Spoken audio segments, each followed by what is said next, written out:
All righty, let's go. All right, welcome back to another Browns post-game show. I'm your host, Big Play Dave, alongside my main man, Nick Padone.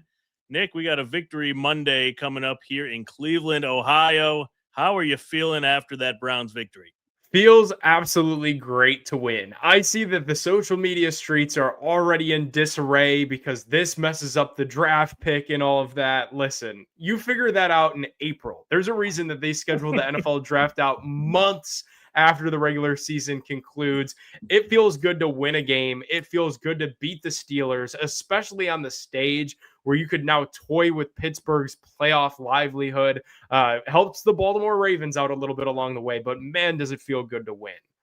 Yeah, and Nick, think about this. Browns draft history, top 10 picks. How many have you hit on, really, realistically? Is going from 3 to 4 to 5, somewhere around there, really going to make that big of a difference in a pretty deep wide receiver class, offensive line class? Like, the history will tell you the Browns have a very good chance of messing up either of those. So you if you're rooting against the Browns, against the Steelers, with the playoffs on the line for the Steelers, like, you're an idiot.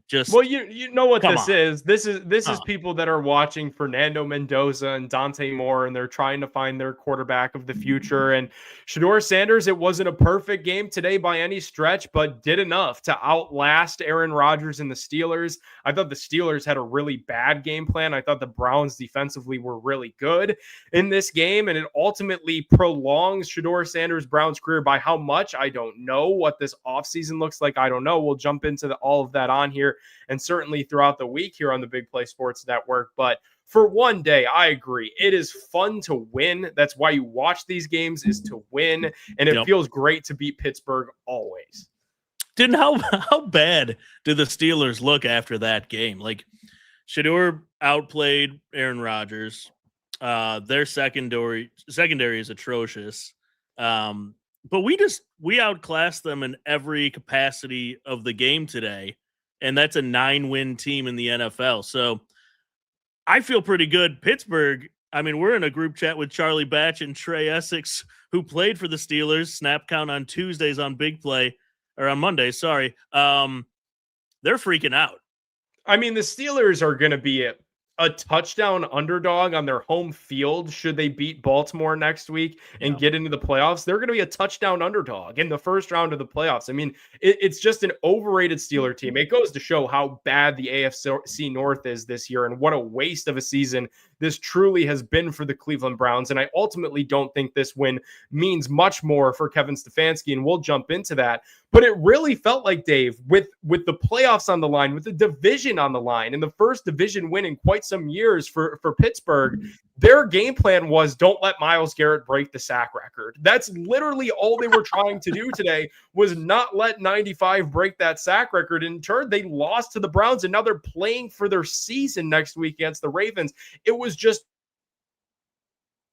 killers. Yeah, and I know Aaron Rodgers is a top 5 guy at getting the ball out quickly, but watching that game, it looked like he was actively trying to make sure he was not the historical statistic of being the guy that gets sacked for the sack record. Like, there was a few times where you watched him and he just threw it immediately when he probably could have made a better play if he had held it another second or so. He Yeah, was they so scared to be that statistic. It was awesome. Myles Garrett today, you look at the stat sheet, and if you didn't watch the game, you would say, oh, like pedestrian day for Myles Garrett. But just the threat of Myles Garrett being out there against the Pittsburgh Steelers, it broke them. It demoralized them. Yeah. The fact that this sack record was hanging in the balance, Brett Favre didn't want to be like, or Aaron Rodgers didn't want to be like Brett Favre, and let that history happen against him, and it ultimately maybe cost his team a chance at the division. Like, it was just a bizarre game plan. They didn't run the ball nearly enough.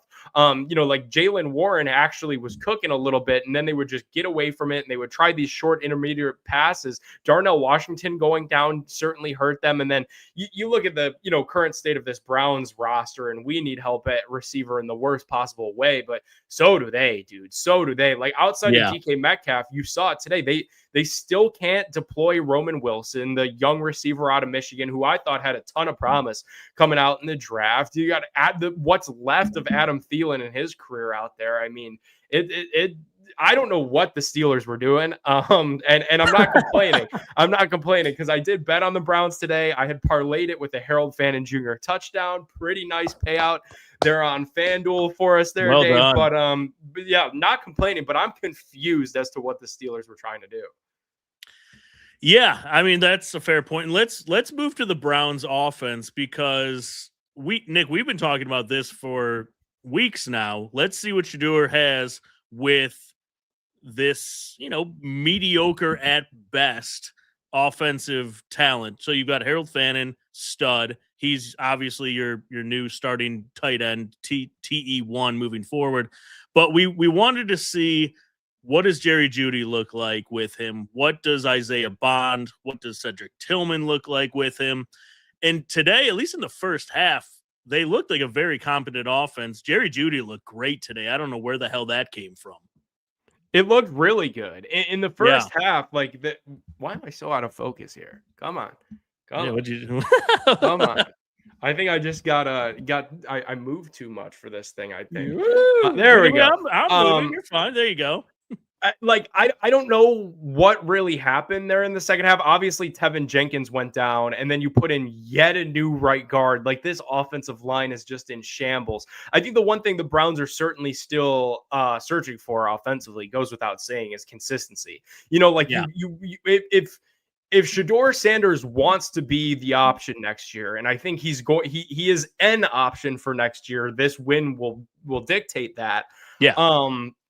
You've got to be consistent. Otherwise, you're Jameis Winston light, where you can throw the most fun, crazy, polarizing first downs, touchdowns, but then you can't throw like that across the body on the other side of the field interception. Like that. That's not like a play that's going to happen against the Steelers. That's a play that's going to happen against any defense in the National Football League. Like, you cannot make that throw. So there's things that, he does that it's still like, man, there's a rookie quarterback in there. But then some of the throws that he makes that are layered, like, it's not just the check down stuff, which now he's proving that he can do, which was one of the big question marks about Shedeur going into the season was we know he's accurate. We know he's got an arm, but can he take what the defense is giving him? Okay, he's proven that these last 2 weeks with the check down. But it's some of these NFL every Sunday multi-layered throws that you're seeing where it's over the heads of the linebackers and behind the safeties. Like, these are really complex things that he's finding a way to do. Obviously, it needs to be consistent, though. Like, you want to get that completion number up. You want to get the ultimate interception number way lower than what it is right now. And not all of these on the season have been on Shedeur, but both of them today were not the finest moments. So some stuff to clean up, of course, as there would be with any rookie quarterback. But again, he's proving that he's a capable NFL starting quarterback, and he's capable of winning games, which I'm sure is telling the Browns something in their evaluation of them. Yeah, I mean, you look at the stats for Shedeur today, 17 of 23, 186 yards. He had that touchdown to Harold Fannin. That was an interesting one. We probably wouldn't have given Dylan Gabriel a ton of credit for that one. He had the 2 interceptions, 2 sacks. Probably should have had a pick 6 built in there. The Steelers dropped that one.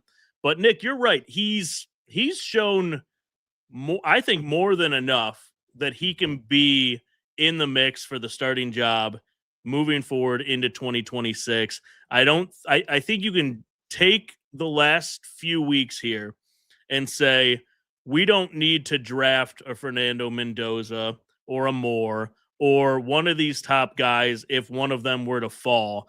We have what we need. There's so many more needs on this team than quarterback, and it's offensive line and it's wide receiver. So don't you dare draft a defensive player in that first round with either one of those picks.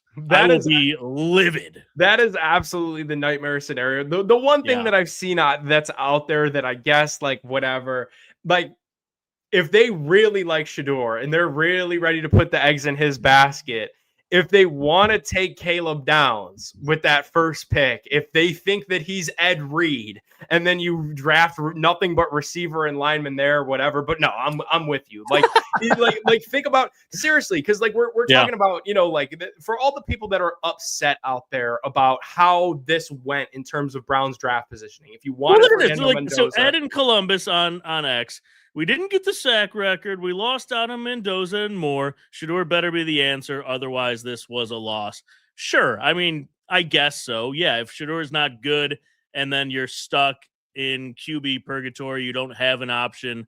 But he's shown enough, I think, where you got to give him a chance. And he's teams figure this out all the time. Like, even if they wanted to, even if they like just to play devil's advocate, and I'm a Shedeur fan and I don't want them to give up on him, but even if they wanted to, they can give up on him. He was a 5th round pick. After this, if they still want to draft one of those rookie quarterbacks, that's why they made the Travis Hunter trade, guys. They've got 2 first round picks. If they wanted to package those together, if they absolutely fell in love with Fernando Mendoza, and if they think he's God's gifts to football, they can still do that. When you've got these games in front of them, you play to win. Right. But like, if you look at this team overall, who's going to get you more wins next year? Is it Shedeur and offensive line and wide receiver help, or is it a Fernando Mendoza with this garbage line that's going to get worse next year and this, I don't know, misfit cast of wide receivers? I mean, KT Leviston and Cam Robinson and Corn Lucas are the worst tackles that I've ever seen. Like the worst collective tackle combination. Cam through a trade. Both of them. They acquired KT Leviston via trade. They traded like a 2028 6th-round pick swap for KT Leviston. They traded for both of those guys. So you need an offensive line in the worst possible way. You need an explosive playmaking wide receiver in the worst possible way. And Jerry Jeudy is just not that, even though he finally had at least a semblance of a pulse out there today. Like you need so many different things on this offense. And that's why I've said all along, whether you love Shedeur or you hate him, you probably should learn to love him because he is the best path forward for this team. Because if he plays well, you can then use your resources in the first round, which you have not had because you made the worst trade in the history of pro sports for Deshaun Watson to fix this offensive line, to fix this receiver room. For everybody that wants to point at the quarterback thing, and it's warranted because unless you've got a quarterback in this league, you've got nothing. Look at where the Cincinnati Bengals drafted Jamar Chase. I think I'd sign up for a player like that right now. And if it means that you solve the we've been wandering this quarterback desert since 1999. I think I could wander it for another year if it means a player like Jamar Chase on my roster. I don't think one more year out here in the desert's going to kill me. You need a line and you need a WR1, and you don't have either right now. So that's what I'm saying. Like, the people who are mad about losing out on a top 2 pick, get over it. Like, a quarterback is probably not going to help this team at all. Maybe a little bit, but there's so many more needs on this team. And yeah, I mean, Gary on YouTube, this line is pure trash. Dude, Shedeur during this game, like, ultra confident, throwing darts like we saw Baker come in as a rookie, throwing darts. And then the first time that confident kind of weaned off was when the line didn't hold up. He got jacked on that throw, and it was an interception to Jack Sawyer. That's where it started to fall apart. And then he's like, oh, crap, this line blows. I got to get it out. I got to sail one up for an easy pick to the Steelers. It's just when the wheels started coming off. But before that, like, he was locked in. He was confident, and he looked like quarterback of the future.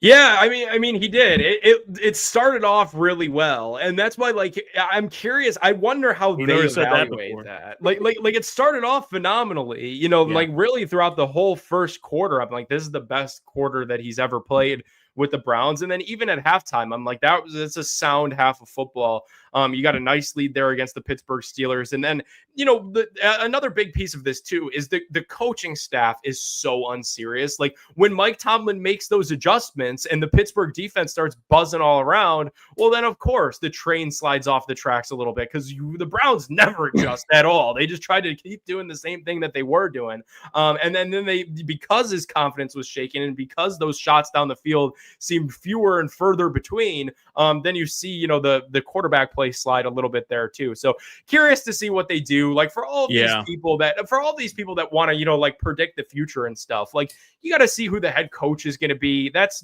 order of operations number one. You got to see who's even making these draft picks. Like everybody wants to get, you know, so many weeks in front of themselves, but there's a reason why they play these games on the field. Everybody had the Browns penciled in for the number 2 pick prior to today. Right. And now you could be all the way back at 5, maybe 6. Nick, let's talk about the coaching staff. So Tony Romo, who knows more than football than most of us, very high on Shedeur, knew he was making a bunch of mistakes as a rookie quarterback typically is going to do.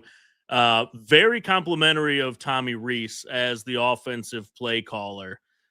So you look at Schwartz, obviously super complimentary of Schwartz. How could you not be? You got Schwartz, you got Tommy Rees, and then you have Kevin Stefanski, where you don't get a ton of praise for the dude from anyone, and rightfully so. But do you blow this thing up, get rid of Kevin, and you're probably going to be getting rid of everyone else because you're going to let that head coach kind of build out his roster of coaches? What would you do if you were the Browns? Because Tommy Rees has looked much better than Kevin at play calling. Schwartz, you can't get rid of. You almost have to give him a chance at head coach if you get rid of Kevin Stefanski. What would you do if you're the Browns? I think you need it. It all starts with me with a good head coach. You need a serious head coach to come in here, and then he calls his shots on what goes from there. So if a new head coach comes in and he wants to roll with Shedeur, awesome. To me, if I'm the Browns, I'm prioritizing head coach candidates that want to keep Shedeur Sanders, or at least open to that idea of keeping Shedeur Sanders in there. Because I think just from cohesion, you've been missing that since 1999. So I think I'd start there.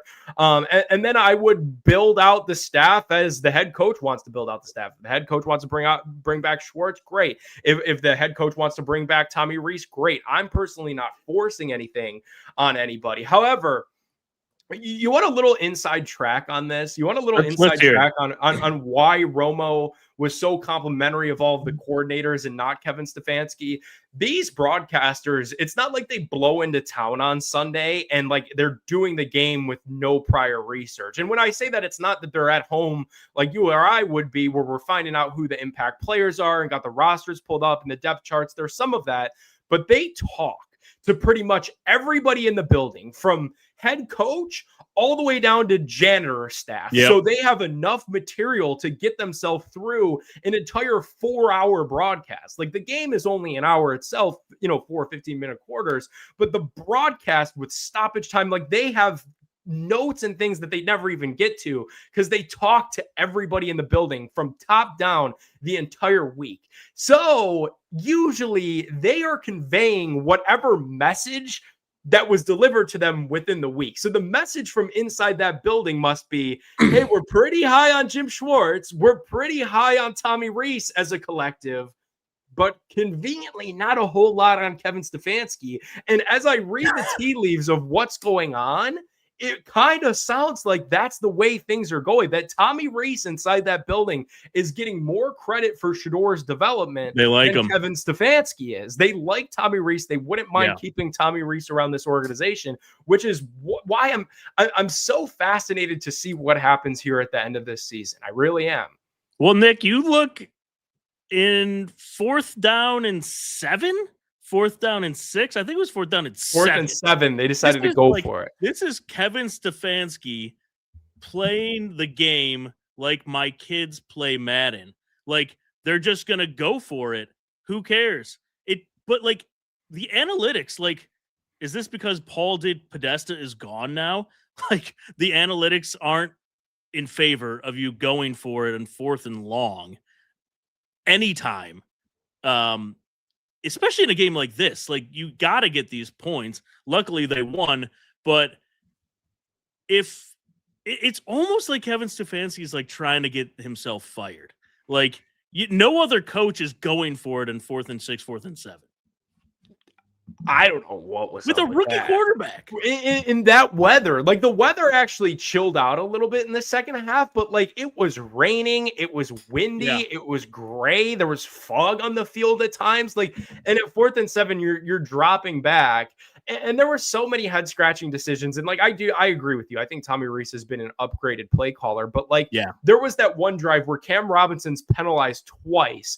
And then like Shedeur throws it to the right side of the field, even though the play call was a screen to the left. Well, that's because the left side got absolutely blown up. So it was right to just say, you know, this is a busted play, dump it off to Sampson on the right side and live to see another day. Like the fact of the matter with Kevin for me is this is still an offense that's broken, and this is year 6, and you're supposed to be an offensive head coach. This is week 17, and there's still too many men on the defense. There's still too many pre-snap penalties. Like, it's just a poorly coached football team. And I truly would say still, it's a poorly constructed football team. Like, I'm still operating under the belief, even though I'm happy that they won today because it's awesome to beat Pittsburgh, and that cannot get lost in all of this. I am very still pro clean house on everybody. I need a new head coach. I need a new general manager because these guys just have not done enough. The fact that they went out there and they traded draft picks for both Cam Robinson and KT Leviston, and the fact that Jerry Jeudy is somehow the best wide receiver that you can find in year 6 of you guys working together. It's just not good enough. It's not. No, it's pretty rough. What, 4 wins yet again for the Browns this year? One more game to go. Mercifully. Yeah, no kidding. It can't end soon enough. But hey, if you're going to pull the trigger on cleaning house, you got to do it immediately.